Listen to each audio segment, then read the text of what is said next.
Good evening, I'm Mark Ivy. Welcome to the latest edition of Kernels from the Cornfield. No husk, no hulls, no shucks. News with a dash of commentary to spice up your fare for Monday, June 23rd, 2014. Eyes wide shut? Was President Barack Obama and the U.S. intelligence community caught with their pants down on the sudden victory and march of the Islamic State in Iraq and Syria, ISIS, or did the White House close its eyes to what was happening because it worked against the president's legacy for bringing the troops home from Iraq? Read my op-ed on the subject that may open some of our eyes. Intelligence failure or eyes shut? Now that didn't hurt. Yeah, right. But that's what the Veterans Affairs Inspector General's office is telling veterans who have been denied care for years with untenable waits. The IG even stated that a veteran with mental illness who waited for 8 years for an appointment and treatment suffered no harm. This ranks right up there with the IRS losing 2 years of emails because one computer's hard drive died. What is certain is the VA cannot police itself. The entire VA system is broken. Time for the President and Congress to bring in an independent outsider to start smacking heads together and pruning off the dead wood. Congress, for all its outrage, has been complicit in allowing what has been known for years as shortcomings with the VA to go on unchecked. Last week's near-unanimous votes to allow veterans to seek civilian care does not wipe away those years of turning a blind eye. Let Baghdad fall. A CNN reporter asked the question over the weekend if the U.S. of A. should let Iraq fall. Overwhelmingly, those who commented said to let the Persian Gulf nation splinter and burn. The only thing worth saving, according to those who commented, was Iraq's oil resources.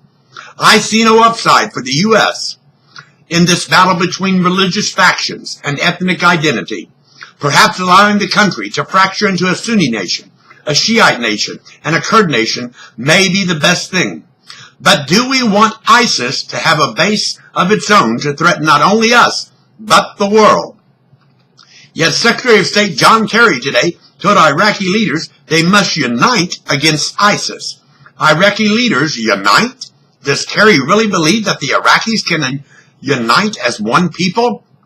Is the neoconservative position of regime change again part of the State Department's lexicon?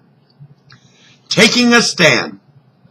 Unlike the Iraqi army, which keeps making strategic retreats, the Kurdish military in northern Iraq have not only seized another 260 miles of territory, the troops have kept ISIS forces at bay. Seems the Kurds have decided they shall not pass. This has Turkey, with a large population of Kurds, and Iran worried that the Kurds may push for full autonomy and a state of its own rather than remaining under the umbrella of Iraq. Is Kurdistan in the near future and claiming its seat in the United Nations? I saw the light. Is that the song of the government of Sudan, singing today after it set free a woman who was found guilty of being a Christian? The woman who refused to denounce her faith had been sentenced to death for holding on to Jesus' nail-scarred hands. She has been put through the fiery furnace, but apparently the truth and her faith has won her liberty. Wings clipped. That's what happened to the Environmental Protection Agency today when the Supreme Court handed down an unfavorable ruling citing that the agency had exceeded its authority. The ruling is sure to incite environmentalists. The case involved the EPA's efforts to curb greenhouse gases and carbon emissions.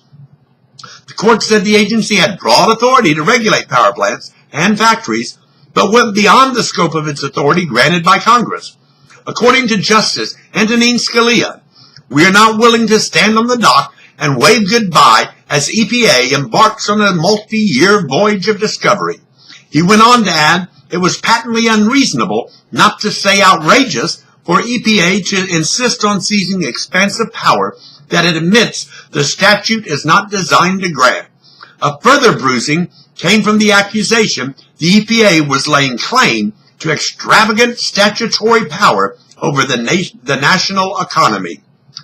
But don't think for a minute that the EPA's teeth and talons are any less sharp.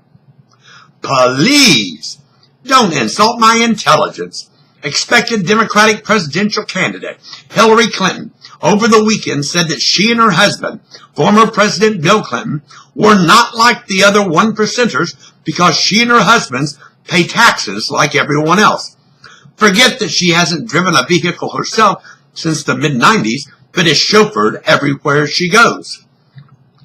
True, the Clintons may not have a huge investment portfolio, which is taxed at a lower rate than the progressive scale used for calculating income taxes. True, the Clintons may be paying out based on that scale like the rest of ordinary Americans do. But don't think it means it puts you down in the trenches with us 99%ers. When you are paying millions of dollars in taxes, you are not ordinary people struggling to make ends meet. Forget foreign failures.